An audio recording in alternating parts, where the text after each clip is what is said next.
Print, email, Facebook, Twitter. More CSIRO drills deep off Tasmania's east coast to find answers to toxic algal blooms. Scientists are breaking new ground in their quest for answers about harmful algal blooms by extracting a 1,000-year-old sediment core that could help predict the future.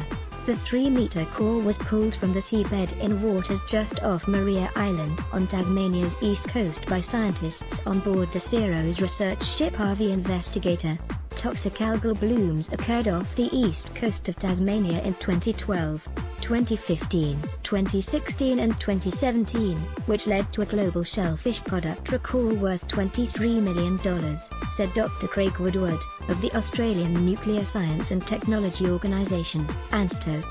The chief scientist on board the voyage, Professor Gustav Hallegrave from the Institute of Marine and Antarctic Studies, said a core this size could provide answers about whether toxic dinoflagellate blooms had occurred further in the past.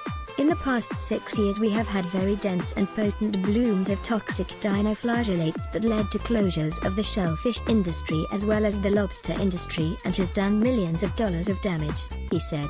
This has occurred over a stretch of water of over 200 kilometers from Flinders Island to there, Tasman Peninsula.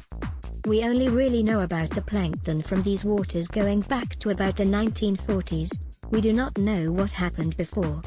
The collection of very deep sediment cores allows us to take this back to thousands of years. Being able to stretch our knowledge back before European settlement, that is a real breakthrough. We are collecting these deep sediment cores to see if things like this happened before, and if they did, what were the environmental factors that made it disappear. That will help us to predict the future.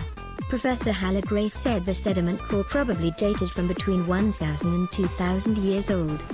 We will look at this material with microscopy, looking at microscopic cyst stages of plankton, he said. We are also for the first time using really sophisticated technology to extract ancient DNA from these slices of sediment.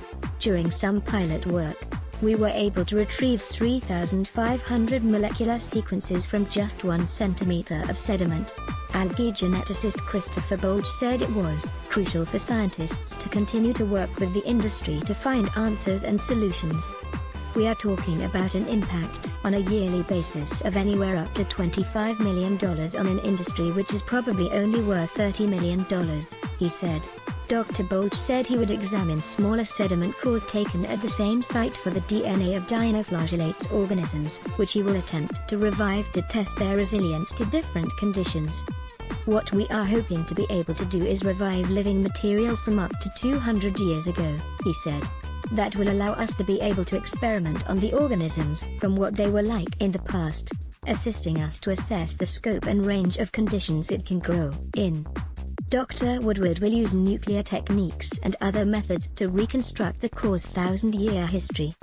The ultimate story, inside the sediment core, is going to come from microfossils, the small remains of plants and animals, Dr. Woodward said. They can all tell a story about the ecosystem off the coast of Tasmania and how it has changed through time. Now that we have these tubes of mud, we will take them back to my office and ANSTO and split them open and see what is inside. It is very exciting, it is